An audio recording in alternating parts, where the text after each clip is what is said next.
லாட்கன் design எப்படி double colour வர மாதிரி ஸ்டிச் பண்ணுறதுன்னு பார்க்கலாம். அதுக்கு இந்த மாதிரி கிளாத் எடுத்துக்கோங்க. இந்த கிளாத்தோட ரெண்டு பக்கமும் ஈக்குவலாக 4 இன்ச் 4 இன்ச் எடுத்துக்கோங்க. இப்போ இதுக்கு கான்ட்ராக்டாக இன்னொரு கலர் எடுத்துக்கலாம். இது பார்த்தீங்க அப்படின்னா அதே 4 இன்ச் தான். இந்த மாதிரி கிராஸாக ஃபோல்ட் பண்ணிவிட்டு மறுபடியும் ஒரு ஃபோல்டிங் பண்ணிக்கோங்க. இப்போ நான் ஃபோல்ட் பண்ணியிருக்க மாதிரியே ஃபோல்ட் பண்ணிவிட்டு கீழே இருக்க கிளாத்தில் இந்த மாதிரி கிராஸாக வச்சுட்டு அந்த கிளாத்தை இந்த மாதிரி ஃபோல்ட் பண்ணிக்கோங்க. இப்போ ஒரு 1/4 இன்ச் தள்ளி நம்ம தையல் போட்டுக்கலாம். இப்போ இந்த மாதிரி ஸ்டிச் பண்ணதுக்கப்புறம் கீழே உள்ள கிளாத்தை அப்படியே மேலே எடுத்து விட்டுக்கோங்க.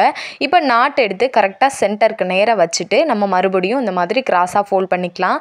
எக்ஸ்ட்ரா மேலே ஒரு 1/2 இன்ச் வந்து இந்த மாதிரி மடித்து விட்டுட்டு ஸ்டிச் பண்ணுங்கள். இப்போ அதே மாதிரி கிராஸாக நம்ம தையல் போட்டுட்டு வந்துடலாம். 2-3 பேக் ஸ்டிச் கொடுத்துக்கோங்க. இப்போ இந்த மாதிரி எக்ஸ்ட்ரா இருக்கிற கிளாத்தை இப்படி கட் பண்ணி விட்டுட்டு நீங்கள் ஆப்போசிட்டில் கிளாத்தை திருப்பி பார்த்தீங்க அப்படின்னா நமக்கு ரொம்பவே சூப்பரான டபுள் கலர் கலந்து வர மாதிரி நாட் கிடச்சிரும். இந்த யூனிக்கான டிசைன் உங்களுக்கு பிடிச்சிருந்தா ட்ரை பண்ணி பாருங்கள்.